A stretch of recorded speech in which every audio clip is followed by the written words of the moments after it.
Toxic ఈ English పదానికి అర్థం ఏమిటని గూగుల్లో సెర్చ్ చేస్తే అత్యంత విషపూరితమైన, అత్యంత ప్రమాదకరమైన, చాలా అసహ్యమైన అనే అర్థాలు కనిపిస్తున్నాయి. నిజమే, టాక్సిక్ లాంటి సినిమాలు టోటల్ ఇండియన్ సినీ ఇండస్ట్రీకే అత్యంత ప్రమాదకరం. ఇలాంటి సినిమాలు సమాజంలో మెల్లిగా విషయాన్ని నింపుతూ పోతుంటాయి. బంధాలకు విలువ లేదు, అనుబంధాలకు తావు లేని ఇలాంటి సినిమాల్లోని సీన్లను చూస్తే ఎవరికైనా సరే అసహ్యం వేయకుండా ఉండదు. ఈ సినిమా స్టార్ట్ అయిన క్షణం నుంచి సినిమా క్లైమాక్స్ వరకు ప్రతి 2-3 నిమిషాలకు గన్నుల మోత వినిపిస్తూనే ఉంటుంది. బాంబుల దడదలలు వినిపిస్తూనే ఉంటాయి. తెర నిండా రక్తపాతం కనిపిస్తూనే ఉంటుంది. యాక్షన్ సీన్లలోనూ అత్యంత క్రూరత్వం కనిపిస్తుంది.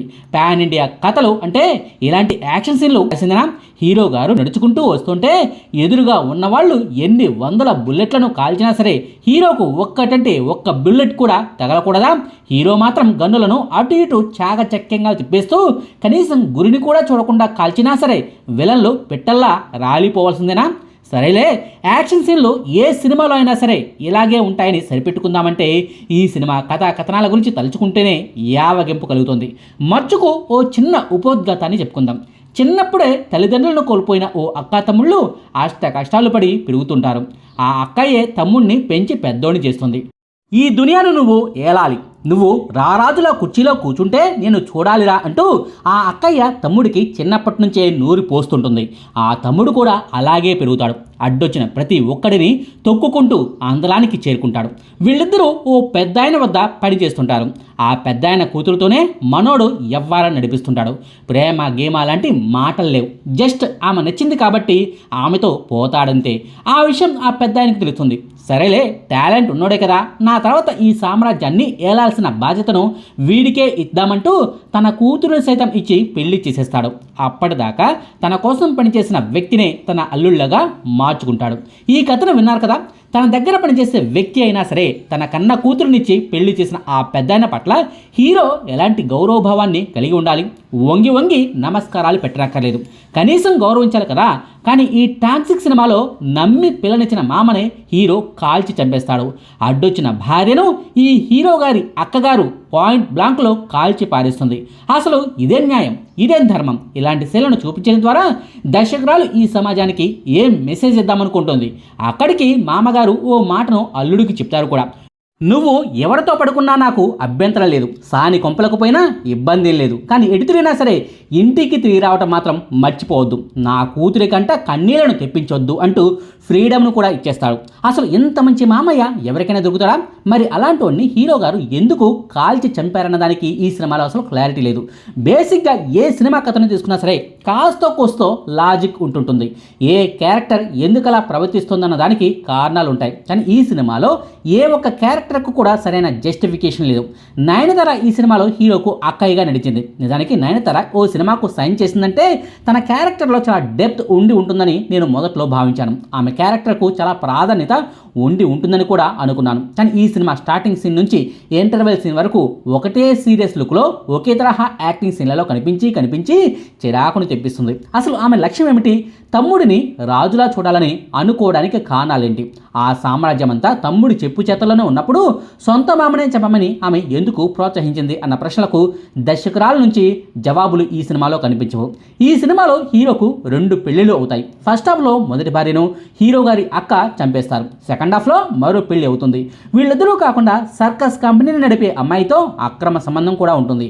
అయితే ఈ సినిమాలో ఎంతసేపు రెండో భార్య కొడుకునే చూపిస్తుంటారు కానీ ప్రియురాలి కొడుకునే చూపిస్తుంటారు కానీ మొదటి భార్య కొడుకును మాత్రం అస్సలు చూపించారు. ఫస్ట్ హాఫ్లో ఓ చర్చిలో పిల్లాడికి నామకరణం చేసే సీన్ను చూపిస్తారు. అంటే మొదటి భార్యకు కొడుకు ఉన్నట్టే కదా, మరి మొదటి భార్య కొడుకు ఏమైపోయాడు అన్న ప్రశ్నకు మాత్రం ఈ సినిమాలో మీకు సమాధానం దొరకదు. నా మీద మీ తమ్ముడికి ఉన్నది ప్రేమ కామమా అని హీరోయిన్ గారు హీరో అక్కగారైన నయనతారను అడుగుతుంది. అసలు ఆమెతో ఉన్నదే అసలైన ప్రేమ అనే విధంగా దర్శకురాలు ఈ సినిమాలో చూపించిన సీన్లు ఒక్కటి కూడా ఉండవు.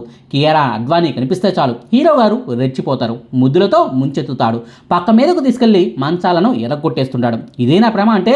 దీన్ని కామం అంటారా, ప్రేమ అంటారా? ఈ మాత్రం దానికి కట్టుకున్న భార్యను చంపుకోవాల్సిన అవసరం ఉందా? ఈ సినిమాను 18 ఏళ్లు పైబడిన వాళ్ళు మాత్రమే చూడాలని కండిషన్లు పెట్టారు. నిజమే, అదే రేంజ్లో ఈ సినిమాలో సీన్లు కూడా ఉన్నాయి. ఈ సినిమాలో హీరో తెర మీద కనిపిస్తే అయితే గన్నునైనా పేల్చుతూ ఉండాలి, లేక మంచాలను ఎరగదీస్తూ అయినా కనిపించాలి. ఈ రెండు కాదంటే చేత్తో మందు తాగుతూ డ్రగ్స్ సేవిస్తూ అయినా కనిపిస్తూ ఉంటాడు. ఈ 3 తరహా సీన్లలో తప్ప మరే ఇతర సెంటిమెంట్ సీన్లు, ఎమోషనల్ సీన్లు ఈ సినిమాలో అసలు కనిపించవు. ఈ సినిమా ట్రైలర్ను చూసిన తర్వాత అందరికీ అనిపించింది ఏంటయ్యా అంటే, హీరో గారు అక్రమ సంబంధం ద్వారా ఓ అమ్మాయికి కడుపు చేసేస్తాడు. ఆ తర్వాత కొన్ని కారణాల వల్ల ఆ అమ్మాయిని వదిలేస్తాడు. ఆ ప్రేయసికి పుట్టిన కొడుకే తన తండ్రిపై పగన పెంచుకుంటాడు. మా అమ్మకు అన్యాయం చేసిన వ్యక్తిని చంపేయాలన్నంత కసితో రగిలిపోతాడు. డి అంటే డి అనేలా ఆ తండ్రి కొడుకుల మధ్య వారు నడుస్తుంది. పాత సినిమాల్లో అయితే తండ్రి కొడుకులిద్దరూ ఏవో సెంటిమెంట్ సీన్ల వల్ల, అబద్ధాలు తొలగిపోవడం వల్ల కలిసిపోతుంటారు. ఈ టాక్సిక్ సినిమాలను అదే జరిగిందా, లేక తండ్రి కొడుకుల్లో ఎవరో ఒక్కరే మిగులుతారా అన్నదే ఈ సినిమా కథ అయి ఉంటుందంటూ అంతా భావించారు. నేను కూడా అదే అనుకున్నాను. కానీ కట్ చేస్తే ఈ సినిమాలో అవే తరహా సీన్లను చూపించినా సరే, తండ్రి కొడుకుల మధ్య పెద్ద రచ్చే జరిగినట్టుగా చూపించినా సరే, క్లైమాక్స్కి వచ్చేసరికి ప్రేక్షకులే పిచ్చోళ్ళు అయిపోతారు. ఓరి నాయనో ఇదేం సినిమారా బాబోయ్ అంటూ థియేటర్ల నుంచి జనాలు పరుగులు తీసేందుకు రెడీగా ఉంటారు. ఇదే సినిమారా బాబోయ్ అసలు ఏమైనా గుర్తుందా మీకు? ఎక్కడెక్కడ సీన్లను కట్ చేసి అతికించినట్టుగా ఉంది. ఏం చూపిస్తుందో అర్థం కావడం లేదు. ఎందుకు ఈ సీన్లు ఇప్పుడు వస్తున్నాయో అర్థం కావడం లేదు. ఎవరు ఎవరిని ఎందుకు చంపుతున్నారో తెలియడం లేదు. బుర్రపాడు సినిమా అంటూ ఈ సినిమాను చూసిన తర్వాత థియేటర్ల నుంచి బయటకు వస్తున్న జనాలకు మెంటలెక్కిపోయి మరీ కామెంట్లు చేస్తున్న పరిస్థితి కనిపిస్తోంది. అసలు యష్ గారు ఈ సినిమాను ఎందుకు ఒప్పుకున్నారో నాకైతే అసలు అర్థం కావడం లేదు. ఆయన క్యారెక్టరైజేషన్లో ఏమైనా వెరైటీ కనిపించిందా? కేజీఎఫ్ ఛానల్ నుంచి ఆయన ఇంకా బయటకు రాకపోతే ఎలా?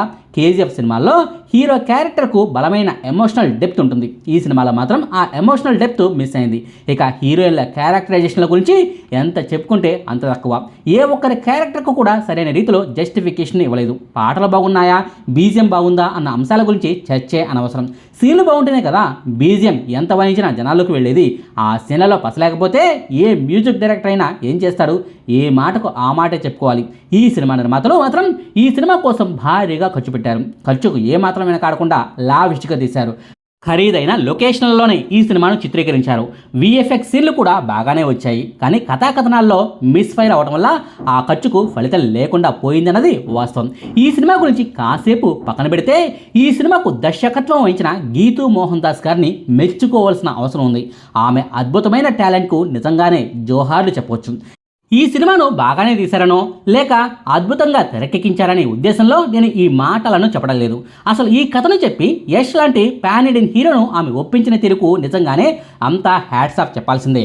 యష్నే కాదు, నయనతార నుంచి మొదలు పెడితే కియారా అడ్వాణి, రుక్మిణి వసంత్ లాంటి హీరోయిన్లను సైతం ఆమె ఎలా ఒప్పించారో అర్థం కావడం లేదు. ఈ దర్శకురాలు చెప్పిన కథను నమ్మి ఆ కథకు ఫిదా అయిపోయి కేవీఎన్ ప్రొడక్షన్స్ నిర్మాతలే కాదుండే, ఏకంగా హీరో గారు సైతం ఈ సినిమాకు నిర్మాతగా మారి మరీ 100 కోట్ల రూపాయల డబ్బులను పెట్టుబడిగా పెట్టి ఈ సినిమాను తీశారు. టాక్సిక్ లాంటి పిచ్చకుంట్ల కథను చెప్పి టోటల్ సినీ టీంని పిచ్చోళ్ళని చేసిన దర్శకురాలు క్లైమాక్స్లో భారీ షాక్ ఇచ్చి ఈ సినిమాని చూస్తున్న ఆడియన్స్ను కూడా పిచ్చోళ్ళుగా మార్చేసిన తిరుగు కూడా ఆమెకు హ్యాట్స్ ఆఫ్ చెప్పొచ్చు. చివరిగా ఒక్క మాట, మీరు కనుక యష్ గారికి వీరాభిమానులు అయితే ఆయన సినిమాలు ఎలా ఉన్నా మేము చూస్తాం, తలనొప్పి సినిమా అయినా పర్లేదు మేము చూస్తాం అనుకునే వాళ్ళు మాత్రమే ఈ సినిమాకు వెళ్ళండి. ఎందుకైనా మంచిది, వెళ్తూ వెళ్తూ జెండు బాంబును కూడా తీసుకెళ్ళండి. మిగిలిన సినీ ప్రియులు ఈ సినిమాకు దూరంగా ఉంటేనే బెటర్. ఫ్యామిలీ ఆడియన్స్ ఈ సినిమాకు దూరంగా ఉంటేనే చాలా ప్రశాంతంగా ఉంటారు. కుర్రాళ్ళకు కూడా ఓ హెచ్చరిక, ఏవో 4 నీలి చిత్రాల రొమాంటిక్ సీన్లు ఉన్నాయంటున్నారు కదా అని అత్యాశపడి మీరు ఈ సినిమాకు వెళ్తారేమో, అడ్డంగా బుక్ అయిపోతారు.